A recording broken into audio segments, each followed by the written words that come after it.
ठाकरे यांचं हे जे आव्हान आहे हे एका दुबेला नाही, हे आव्हान भारतीय जनता पक्षाला.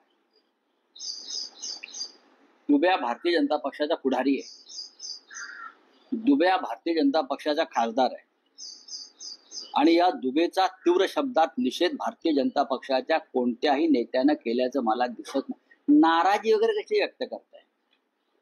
हा, शेंबूड पुसल्यासारखा नाराजी व्यक्त केली. हा, कसली नाराजी व्यक्त करा? तुम्ही मला सांगा ना. तुम्ही मराठी बोलताय ना. एक माणूस तिकडे बसून मराठी माणसाला आव्हान देतोय, महाराष्ट्राला आव्हान देतोय, मराठी माणसाला पटकून मारण्याची भाषा करतोय आणि हे शेंदाड शिपाई राज्य करते भाजपचे आणि ते कोणते मिंदे गटाचे लाचार ते मान खाली घालून बसले आहेत.